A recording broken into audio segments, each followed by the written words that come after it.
오늘 우리들에게 들려주시는 하나님의 말씀은 요한복음 12장 20절부터 33절까지의 말씀입니다. 이제 공동체 성경 읽기로 이 계시의 말씀을 봉독할 때 살아계신 하나님의 음성으로 들으시길 바랍니다. 명절에 예배하러 올라온 사람 중에 헬라인 몇이 있는데 그들이 갈릴리 베세다 사람 빌립에게 가서 청하여 이르되, 선생이여, 우리가 예수를 배우고자 하나이다. 빌립이 안드레에게 가서 말하고 안드레와 빌립이 예수께 가서 여쭈니 예수께서 대답하여 이르시되, 인자가 영광을 얻을 때가 왔도다.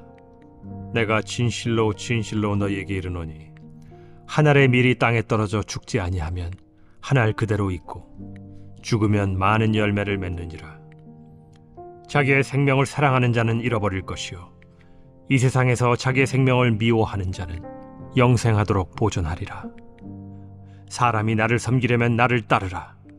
나 있는 곳에 나를 섬기는 자도 거기 있으리니 사람이 나를 섬기면 내 아버지께서 그를 귀히 여기시리라. 지금 내 마음이 괴로우니 무슨 말을 하리요? 아버지여, 나를 구원하여 이때를 면하게 하여 주옵소서. 그러나 내가 이를 위하여 이때에 왔나이다.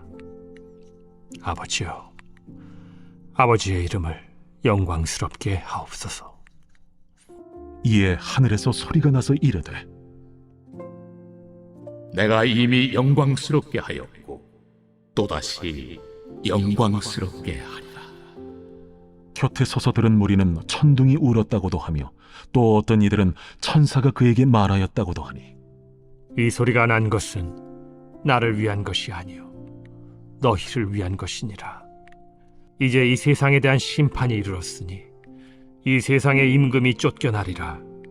내가 땅에서 들리면 모든 사람을 내게로 이끌겠노라. 이렇게 말씀하심은 자기가 어떠한 죽음으로 죽을 것을 보이심이라. 이 말씀은 하나님의 말씀입니다.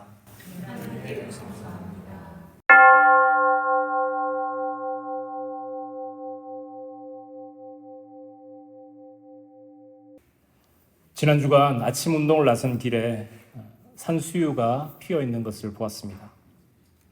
봄이 한 발짝 더 가까이 왔다는 생각이 드는 순간이었습니다. 그래서 이젠 좀 얇은 옷을 입어도 괜찮겠다 판단하고 한낮에 외출할 때 두꺼운 패딩을 벗어버리고 가벼운 겉옷을 입고 집을 나섰습니다. 하지만 생각보다 매서운 바람에 그날 한낮을 내내 덜덜 떨어야만 했습니다. 이날 저는 이른바 꽃샘 추위를 온몸으로 경험했습니다.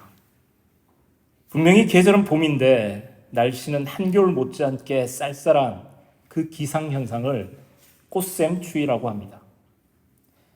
꽃이 피는 것을 시샘하듯 겨울 같은 매서운 추위를 뽐내는 시기가 바로 요즘인 것 같습니다. 이렇게 우리의 생각과 우리가 살아가는 현실이 서로 어긋나는 경우가 종종 있습니다. 세계사에서 팍스 로마나라고 불리우는 시기가 있습니다. 로마의 평화라고 부르는 이 시기는 기원전 27년부터 서기 180년까지 약 200년 동안 대제국을 이룬 로마 제국의 최전성 시기를 일컫는 말입니다.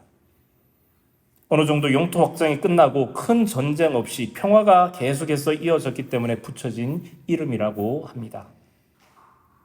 로마 제국의 지배계급들에게는 분명히 평화롭게 여겨졌을 바로 이때 그들에 의해 정복된 식민지들의 상황은 전혀 평화롭지 못했습니다. 예수님이 오셔서 활동하던 시기, 그가 십자가에 못 박혀 죽으셨던 시기, 예수님을 따르던 제자들과 초대교회 성도들이 탄압받고 콜로세움에서 검투사들과 사나운 맹수들 앞에 내던져졌던 그 시기가 바로 이때입니다. 한편에선 봄이 도래했다라고 노래하는 때였지만 다른 한편에선 여전히 매서운 추위가 가시지 않은 겨울을 살아가고 있는 사람들이 있었습니다. 아니, 어쩌면 봄이라고 믿었기 때문에 더 춥게 여겨졌는지도 모릅니다. 그들이 간절히 기다리던 구원자 메시아가 오셨지만 그는 십자가를 향해 죽음의 길을 걸어가셨습니다. 겨울이 깊어갈수록 봄을 기다리는 마음은 더욱더 커져만 갔습니다. 예수님에 대한 소문은 갈릴리와 예루살렘을 넘어 이방인들이 살던 지역까지 번져갔었나 봅니다. 유월절을 맞아 헬라인 몇 사람이 예루살렘에 예배하러 올라왔다가 예수님을 만나고자 찾아왔습니다. 여기서 말하는 헬라는 오늘날 그리스 지역을 말합니다. 일찍이 찬란한 문명이 꽃피었던 곳, 플라톤과 아리스토텔레스 같은 유명한 철학자들로 대표되는 학문의 중심지였습니다. 우리가 읽고 있는 이 신약 성경도 헬라어로 기록된 책입니다. 로마에 앞서 대제국을 이루었던 그리스의 알렉산더 대왕에 의해 오늘날 영어가 그렇듯 헬라어가 당시에는 세계 공용어로 통용되던 그런 시기였습니다. 그런 문명을 누리면서 살아가던 헬라인들이 변방 중에 변방을 찾아왔습니다. 그리고 그 변방 중에서도 더 변두리 지역에 위치한 갈릴리 베세다 사람 빌립을 찾아옵니다. 그리고 그 베세다에 비하면 훨씬 더 촌구석이라고 할 수 있는 갈릴리 나사렛 출신의 예수를 만나고자 했습니다. 지역적인 특성만 고려한다면 마치 서울에서 파주로 찾아온 셈입니다. 그것도 운정이나 금촌 같은 이 신도시 지역이 아니라 우리가 있는 이곳 마산리, 이 골짜기까지 일부러 찾아온 셈입니다. 세상의 중심에서 땅의 끝자락을 향해 나온 것 같습니다. 하지만 이들은 예배를 드리러 찾아왔다고 기록하고 있습니다. 이들의 마음은 성전이 있는 예루살렘을 향해 있었습니다. 예배를 드리러 온 이들의 마음은 어땠을까요? 아마도 여러분들이 그랬듯 하나님이 계신 거룩한 곳을 향해 한 걸음 더 다가선다는 그 두렵고도 떨리는 마음이 있었을 겁니다. 그러면서도 한없이 기대되고 설레는 마음도 있었을 겁니다. 성경에 그 가운데를 딱 펴보면 시편이 나옵니다.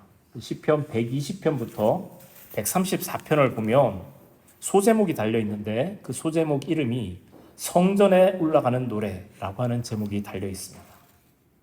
순례자들이 예배를 드리기 위해서 예루살렘 성전에 올라가면서 느낀 설레임과 하나님을 찬양한 그 찬양을 모아놓은 시편입니다.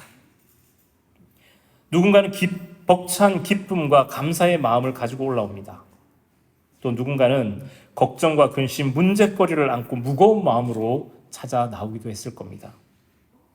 각각의 마음은 다 다르지만 그곳에 하나님이 계심을 믿고 나아온다는 점에서는 모두가 같은 마음이었습니다.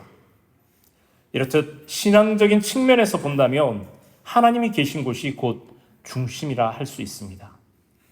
각자가 살아가던 인생의 끝자락에서 진정한 삶의 중심을 향해 나오는 셈입니다.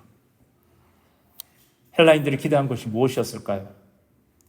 예수에 대한 소문이 정말 그들이 들었던 것처럼 그가 눈먼 자를 보게 하고 병든 자를 일으킨다는 그런 기적을 보여줄 수 있을 것인가?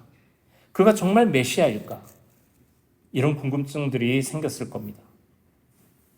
만약 그것이 사실이라면 그 먼 길을 달려온 시간과 노력이 아깝지 않을 것이라는 생각도 있었겠죠. 예수님은 이들의 면담 요청을 듣고 드디어 인자가 영광을 얻을 때가 왔도다라고 제자들에게 말씀합니다. 헬라인들이 기대한, 그리고 아마도 제자들이 기대했던 영광스러운 모습은 세상의 왕들처럼 높은 보좌에 올라 빛나는 모습으로 사람들에게 우러러 보이는 그런 모습이었을 겁니다.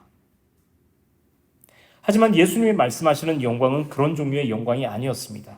이어진 말씀이 그것을 잘 드러내어 줍니다. 요한복음 12장 24절에서 25절의 말씀을 제가 다시 한번 읽어보겠습니다. 하늘의 밀알이 땅에 떨어져 죽지 아니하면 하늘 그대로 있고 죽으면 많은 열매를 맺느니라. 자기 생명을 사랑하는 자는 잃어버릴 것이요 이 세상에서 자기의 생명을 미워하는 자는 영생하도록 보존하리라. 우리에게 익숙한 말씀이지만 찬찬히 들여다보면 전부가 모순된 말씀입니다. 영광은 드러나는 것입니다. 찬란히 빛나고 높아지는 것을 의미합니다. 하지만 예수님은 땅에 떨어져 죽는 한 알의 밀알처럼 사는 삶을 통해 영광을 얻겠다 말씀하십니다. 위로가 아닌 아래로, 드러남이 아닌 땅의 묻힘을 통해 많은 열매를 맺는 삶을 살겠다는 뜻입니다. 이런 삶은 다른 사람을 사랑하고 섬기기 위해서 먼저 자기를 사랑하는 자기 사랑을 포기하는 삶입니다. 이렇게 주님은 세상과는 다른 삶의 기준을 제시하십니다. 기준을 제시하셨을 뿐만 아니라 실제로도 그렇게 사셨습니다. 여러분들이 교회로 오시면서 느끼셨겠지만 요즘은 얼었던 땅이 녹아서 질퍽거립니다. 그래서 예배를 드리고 여러분들이 다 돌아간 이후에 살펴보면 예배당 바닥에 흙이 많이 떨어져 있습니다. 다음 주일날 와서 예배 시작 전에 빗자루로 쓸고 걸레로 바닥을 닦아냅니다. 청소를 마칠 때쯤 되면 빗자루와 걸레가 매우 더러워집니다. 그런데 이 빗자루와 걸레가 더러워지면 더러워질수록 바닥은 상대적으로 더 깨끗해집니다. 바닥의 더러움을 다 자기가 껴안았기 때문입니다. 이렇게 예수님도 세상의 죄를 온몸으로 다 끌어안으셨습니다. 십자가의 수치와 고난을 당하셨습니다. 그로 말미암아 우리가 깨끗해질 수 있었습니다. 바로 이것을 주님은 당신의 영광으로 여기셨습니다. 예수님의 십자가는 세상 사람들이 볼 때 참으로 어리석은 선택처럼 보입니다. 그곳은 실패의 자리요, 패배한 사람들을 위해 마련된 막다른 선택지처럼 보였기 때문입니다. 그 끝은 죽음입니다. 다시 회복하거나 돌아올 수 없는 막다른 길목이었습니다. 그러나 예수님은 아랑곳하지 않고 뚜벅뚜벅 그 길로 걸어가십니다. 그가 아픔을 느끼지 않았기 때문이 아닙니다. 그 마음 가운데 고통이 없기 때문도 아니었습니다. 예수님은 우리와 똑같은 몸을 입고 이 땅에 오셨습니다. 그래서 찔리면 피가 나고 슬픔 앞에서는 울컥하는 감정이 느껴지는 그런 분이셨습니다.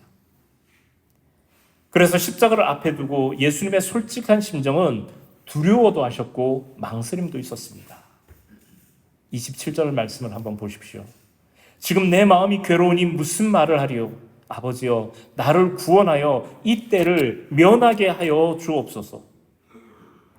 할 수만 있다면 그 길을 걸어가고 싶지 않다는 말입니다. 예수님은 영웅이 아닙니다. 아무런 두려움 없이 망설임 없이 의연하게 그 길을 걸어가신 분이 아닙니다. 우리와 똑같이 힘든 고난 앞에서 힘들어하셨고 괴로워하셨습니다. 하지만 그 끝을 향해 계속해서 나아가십니다. 그곳이 예수님의 목적지였기 때문입니다. 간곡한 앞선 그 기도문의 말미에 예수님은 이렇게 덧붙여 기도하십니다. 그러나 내가 이를 위하여 이때 왔나이다. 이것이 나의 사명이라는 말씀입니다.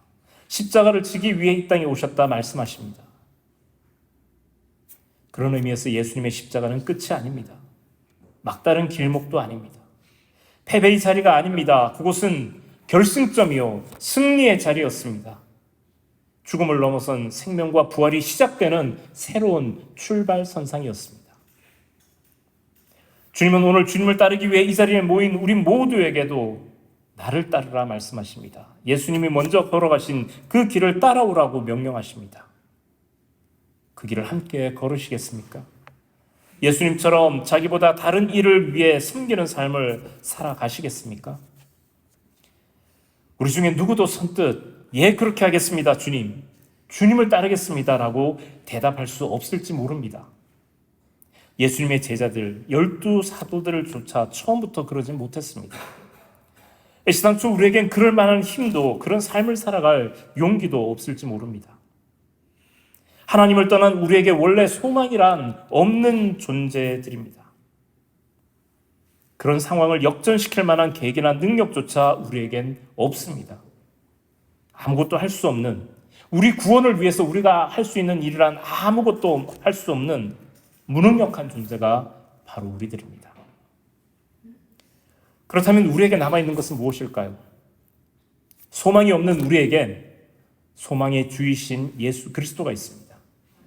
그분이 달려 죽으신 십자가가 우리에게 산 소망이 되었습니다. 우리 주님 곁에 있을 때 우리는 하늘의 소리를 들을 수 있습니다. 어떤 이에게는 천둥 소리로, 어떤 이에게는 천사의 소리로 들렸다라고 말합니다. 그 소리는 우리를 위해 들려주시는 소리입니다. 귀를 기울여서 지금 하나님이 우리에게 들려주시는 소리, 그 복음의 메시지에 담긴 큰 기쁨의 좋은 소식을 들어야 합니다. 예수님이 들으시고 우리에게 전해주신 그 소리는 어떤 내용이 담겨 있을까요? 아버지여, 아버지의 이름을 영광스럽게 하옵소서라는 그 기도에 대해 하나님은 내가 이미 영광스럽게 하였고 또다시 영광스럽게 하리라 말씀하십니다. 우리가 볼 때 실패처럼 보이고 망한 것처럼 생각되고 끝장난 것처럼 여겨져도 그 모든 일을 통해 하나님은 하나님의 일을 행하십니다. 그 일을 통해 하나님은 영광 받으시고 우리를 소망의 길로 인도하십니다. 가장 어두운 곳에서, 가장 비참한 자리에서 하늘의 씨앗은 떨어졌고 심겨졌습니다. 땅속 깊숙이 묻혀 봄을 기다립니다. 만물이 소생할 그때 만물을 새롭게 하시는 하나님이 우리를 밖으로 이끄시고 우리를 통해 많은 열매를 맺게 하실 것입니다. 요즘 세상 돌아가는 것을 보면 참으로 어지럽습니다. 멀미가 날 지경입니다.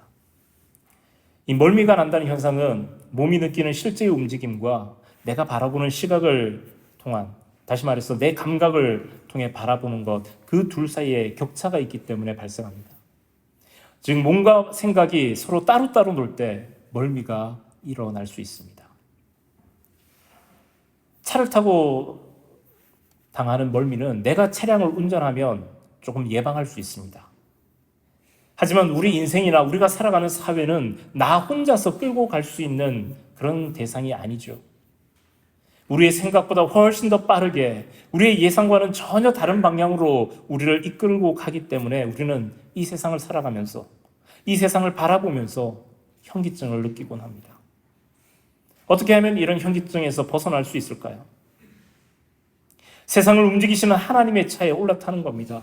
운전자이신 하나님의 시선과 우리의 시선을 맞추고 마치 우리가 이 세상을 운전하는 것처럼 주님과 한 몸이 되어 그렇게 달려가는 겁니다. 그 흐름을 타는 대신 세상의 기준에 맞추고 세상의 움직임에 우리를 맞출 때 우리는 늘 비틀거릴 수밖에 없습니다. 그렇다면 이렇게 생각하는 사람도 있을 수 있습니다. 그러면 우리가 세상을 주도해 가면 되지 않나요? 우리가 세상을 내 힘으로 그렇게 이끌고 가면 되지 않나요? 하지만 세상은 그렇게 호락호락하지 않습니다. 이 세상은 돈과 힘과 권력을 가진 사람들에 의해 주도되고 있고 우리가 그것을 잡기 위해서 달려나갈 때 세상은 우리를 비웃듯이 한 걸음 더 앞서 나가버립니다. 잡힐 듯 하면서 결코 손에 잡히지 않습니다. 우리가 알지 못하는 세상, 그들만의 리그가 따로 있기 때문입니다. 오히려 지금은 우리의 힘을 뺄 때입니다. 우리가 가진 것을 나눌 때입니다. 낮은 곳으로 내려가서 사람들을 섬길 때입니다. 그렇게 주님께 우리를 맞추어 가야 할 때입니다. 그러기 위해서는 지금 주님이 가시는 곳을 알고 함께 그 길로 나아가야겠지요. 그렇다면 주님은 지금 어디로 가시는 중일까요? 코어 바디스 도미네, 주여 어디로 가시나이까? 바로 이것이 우리가 늘 주님께 드려야 할 질문입니다. 현실의 걸음은 차디찬 십자가 골고다를 향해 가고 있지만 그곳이 최종 목적지는 아닙니다. 그 너머 부활과 생명이 넘실거리는 봄의 언덕을 향해 예수님은 지금도 걸어가고 있습니다. 계절로서의 봄은 무작정 기다려야만 하지만 우리 주님 약속하신 봄은 우리가 마중할 수 있습니다.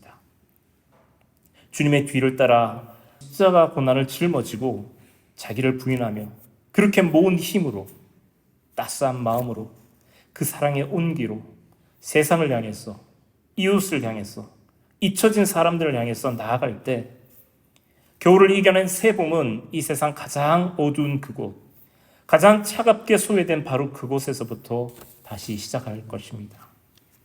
하늘이 미랄이 떨어져 이제 막 새순이 올라오는 그곳, 그 봄 기운 가득한 자리를 일컬어 사람들은 하나님의 나라라고 부르게 될 것입니다. 바로 그곳이 지금 우리 주님이 향하시는 곳, 그리고 우리가 지금 나아가야 할 곳입니다. 기도하겠습니다. 사랑으로 우리를 품으시는 하나님, 주님의 마음이 우리의 마음이 되기를 원합니다. 주님의 시선이 머문 곳에 우리의 시선이 함께 머물기를 원합니다. 나 있는 곳에 나를 섬기는 자도 거기 있으리라 말씀하신 그 말씀대로 늘 주님과 동행하는 우리가 되게 하여 주옵소서. 가장 연약한 자들을 위해, 가장 아파하는 자들을 향해 울어주시고 함께 하신 주님의 길을 따라 저희도 함께 이 세상의 아픔과 고통 앞에 함께 울어주고 함께 아파하는 자들 되게 하여 주옵소서. 그래야 주님이 가시는 곳, 그 고난과 영광이 공존하는 자리를 향해 우리도 나아가게 하여 주옵소서. 그 자리를 통해 이 세상 모두가 하나님 나라를 경험하는 은혜를 더하여 주시옵소서. 감사를 드리오며 우리 주 예수 그리스도 이름으로 기도드립니다. 아멘.